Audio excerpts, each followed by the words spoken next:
전북 지역 코로나19 확진자 가운데 델타 변이 바이러스 검출 사례가 4건 확인됐습니다. 이들은 모두 서울, 경기 지역에서 확진자 접촉에 의해 감염된 것으로 파악됐습니다. 정례회의가 한창인 정읍시의회에서는 시정에 대한 질문이 쏟아졌습니다. 보행 환경과 도시 경관, 코로나19 대응 등 질문에 대한 답변도 이어졌습니다. 공직선거법 위반 혐의로 1심에서 당선 무효형을 선고받은 이상직 국회의원이 항소했습니다. 이 의원 측 변호인은 양형 부당 등을 이유로 항소장을 제출한 것으로 알려졌습니다. 고창군이 개최한 제18회 고창 복분자 수박축제가 코로나19 상황에서도 성황리에 마무리됐습니다. 이번 축제에서 온라인, 오프라인 합계 2억 원의 판매고를 올렸습니다.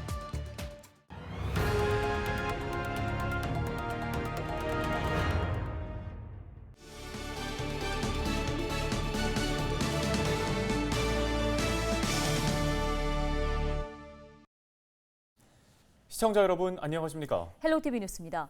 전북 지역 코로나19 확진자 가운데 델타 변이 바이러스 검출 사례가 4건 확인됐습니다.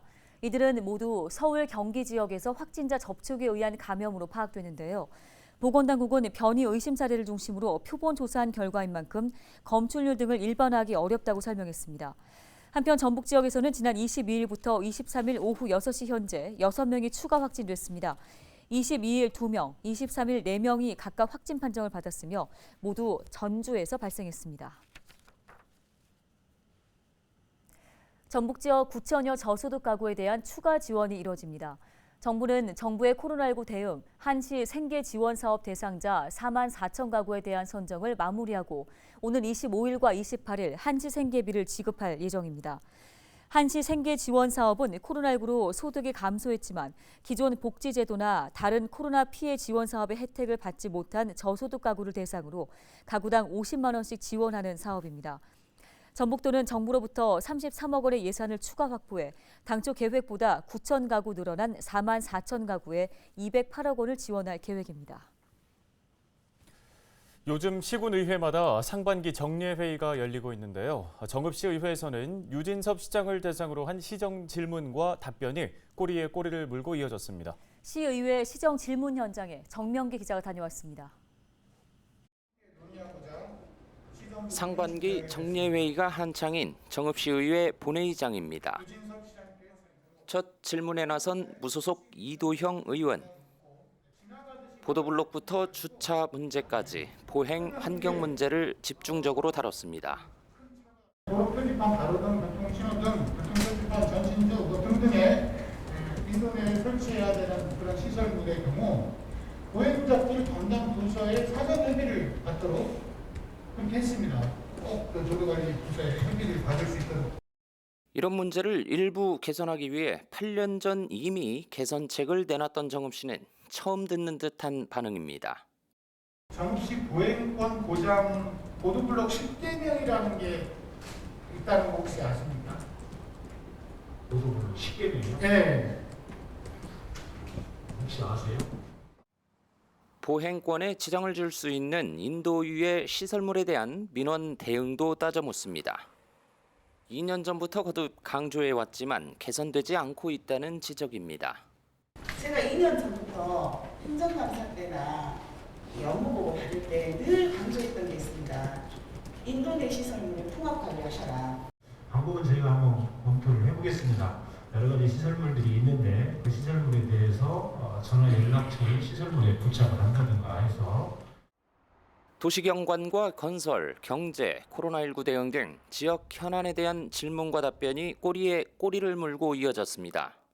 샘플시장 교통체계와 상가시설 기본에 충실히 갖춰서 교통시장의 상권을 되살려야 한다고 주장했습니다. 이에 대한 개선 대책은 무엇이고 이행사항은 무엇입니까? 이날 오간 정읍시정에 대한 질문과 답변은 전북방송 채널 25번에서 녹화 방송될 예정입니다. 헬로티비 뉴스 정명규입니다. 공직선거법 위반 혐의로 1심에서 당선 무효형을 선고받은 무소속 이상직 국회의원이 항소했습니다. 이 의원 측 변호인은 지난 22일 양형 부당, 사실 오인 등을 이유로 항소장을 제출한 것으로 알려졌습니다. 이 의원은 중소벤처기업진흥공단 이사장 재임 시절 모두 3차례에 걸쳐 자신의 명의로 된 2,600만 원 상당의 전통주와 책자 등을 선거 구민에게 제공한 혐의 등으로 기소돼 징역 1년 4개월에 집행유예 2년을 선고받았습니다. 선거법 위반으로 벌금 100만 원 이상의 형이 확정되면 국회의원직을 잃게 됩니다. 더불어민주당 정읍 고창지역위원회와 갈등을 빚어온 최인규 고창 군의장이 탈당했습니다. 최 의장은 지난해 군의회 후반기 원구성이 윤준병 지역위원장의 뜻과 다르게 이뤄진 것에 대한 정치적 보복이었다며 거대 정당에 휘둘리지 않기 위해 탈당을 결정했다고 주장했습니다. 그러면서 군정을 소신 있게 추진하기 위해 오직 군민만 바라보며 나아가겠다고 밝혔습니다. 고창군이 개최한 제18회 고창 복분자 수박축제가 코로나19 상황에서도 성황리에 마무리됐습니다.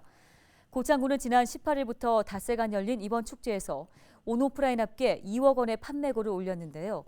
또 복분자와 수박을 판매하는 네이버 라이브 방송에는 실시간 접속자가 34,200명에 달했고 고창 특산물 판매 쇼핑몰인 노플 고창몰도 3,600여 명이 방문했습니다. 축제 홍보 영상은 페이스북과 인스타그램 등 SNS를 통해 86만 9천 회의 조회수를 기록하기도 했습니다. 한편 행사 기간 고창 농산물 유통센터에서는 복분자와 수박 승차 판매장이 운영돼 큰 호응을 얻었습니다. 전북도와 전북농어촌 종합지원센터는 온라인으로 귀농 귀촌 상담 홍보전을 엽니다. 24일부터 27일까지 열리는 상담 홍보전에는 전북도와 13개 시군의 귀농 귀촌 정보와 홍보 영상이 온라인 공간에서 구현되는데요. 특히 온라인 전시관에는 시군별 임시 거주 시설과 귀농 귀촌 정책 정보, 주장목 경영 비용 등을 확인할 수 있습니다. 또 1:1 맞춤형 상담을 위한 시군별 온라인 화상 상담도 병행됩니다.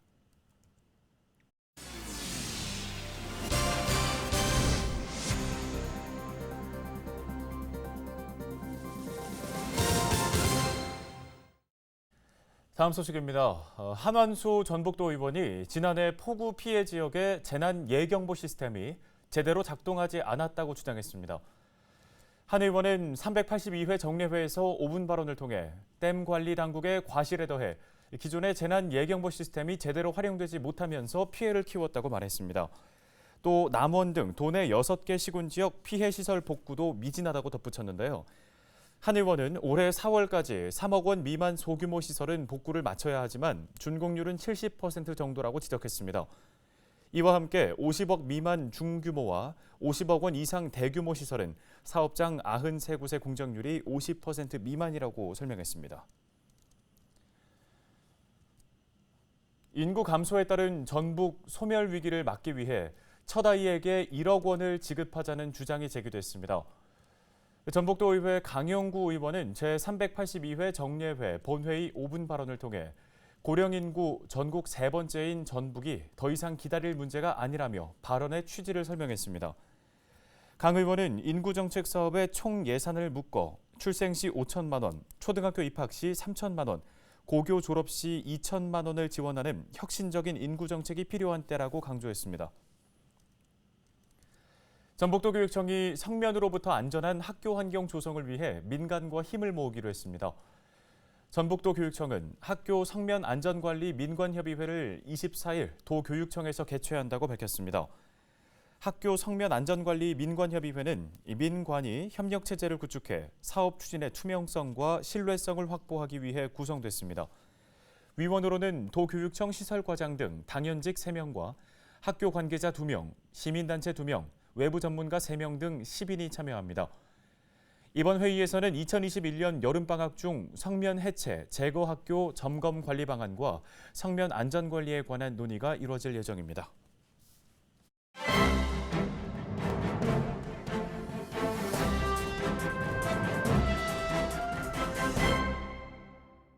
AI 아나운서가 전해드리는 신문 브리핑 전북일보 기사입니다.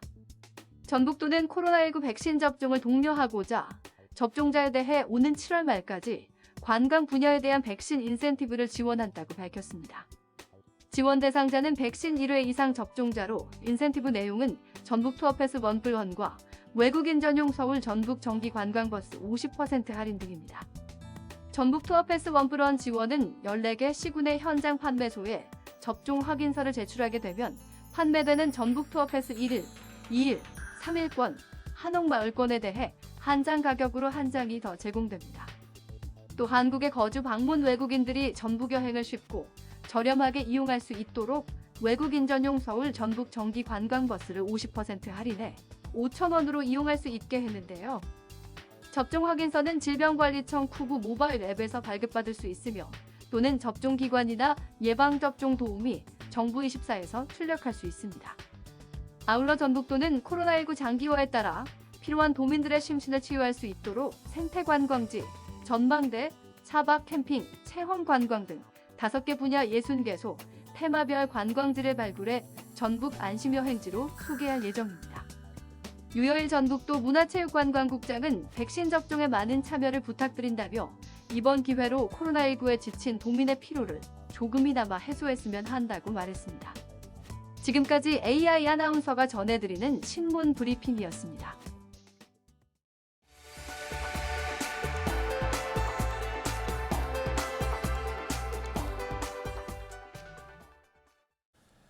다음 소식입니다. 전북도가 도내 시군을 대상으로 실시한 지방세 체납액 징수 실적 평가에서 부안군이 최우수 시군으로 선정됐습니다. 지난해 하반기 평가에 이어 2번 연속 최우수 시군으로 선정된 부안군은 2,500만 원을 지원받게 됐습니다. 부안군은 코로나19 상황을 고려해 징수 활동을 벌였다며 당초 징수 목표치인 189%인 3억 5,500만 원을 징수했다고 밝혔습니다. 순창군은 읍내 교성리와 순화리를 연결하는 다리인 교화교를 준공했습니다. 군은 기존 순창교가 건립한 지 30년이 지나면서 노후하고 정밀 안전진단에서 D등급을 받자 2018년 인근에 새 다리 건설에 착수했습니다. 폭 13m, 길이 78m의 교화교는 왕복 2차로에 양쪽으로는 인도를 갖췄습니다. 군 관계자는 교화교 준공으로 순창경찰서부터 군청, 교성리까지 일직선으로 이어져 차량의 소통이 원활해질 것으로 전망했습니다. 노후화되고 협소한 기존 순창교를 재가설하여 앞으로는 원활한 차량 통행과 함께 주민들 또한 안전하게 인도를 통행할 수 있게 됐습니다. 순창군이 청국장을 간편하게 즐길 수 있는 청국장 과자와 찌개용 청국장을 선보였습니다. 순창 발효미생물산업진흥원은 아로니아 청국장 환과 청국장 아이스크림에 이어 간식형 청국장 청순 바이츠와 순예담 찌개용 청국장을 다음 달부터 판매한다고 밝혔습니다.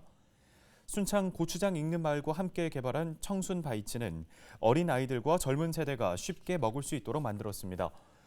농업회사 법인 순창장류와 협업을 통해 출시한 순예담 찌개용 청국장은 간편하게 끓여 먹을 수 있도록 제조됐습니다. 다양한 기능성을 지닌 순창 청국장을 쉽게 접할 수 있도록 남녀노소 누구나 먹을 수 있는 간식형 제품과 요리가 서툰 초보자도 손쉽게 요리가 가능한 간편식 제품입니다. 더불어민주당 전국농어민위원회는 같은 당 허영 국회의원이 66명과 공동 발의한 농민기본소득 법안에 대해 지지와 연대의 뜻을 밝혔습니다. 농어민위는 농업인구 감소와 고령화, 농산물 시장 개방 등으로 농업과 농촌이 죽어가고 있다며 특히 코로나19 상황에 먹거리의 지속 가능성을 담보할 수 있는지에 대해 전혀 예측할 수 없는 상황을 경험했다고 밝혔습니다. 그러면서 농민 기본소득이야말로 농민이 농촌에서 살아갈 수 있는 최소한의 경제적 보장이자 존엄을 지킬 수 있는 기초적인 장치라고 강조했습니다. 성폭행 모의 훈련 장치다. 최근 우후죽순처럼 생겨나고 있는 리얼돌 체험방에 대한 한 여성 인권운동가의 맹비난입니다. 반면 업주들은 성소외자들을 위한 서비스라고 맞서고 있습니다. 네, 변종 성매매냐 아니냐, 리얼돌 체험방을 둘러싼 뜨거운 논란. 업주와 주민, 학자, 변호사 등 관련해서 다양한 목소리를 들어봤습니다. 24일 오후 5시 채널 25번에서 방송되는 로그인에서 거침없는 토론이 펼쳐집니다. 잊지 말고 로그인 해주시기 바랍니다. 네, 뉴스 마치겠습니다. 고맙습니다.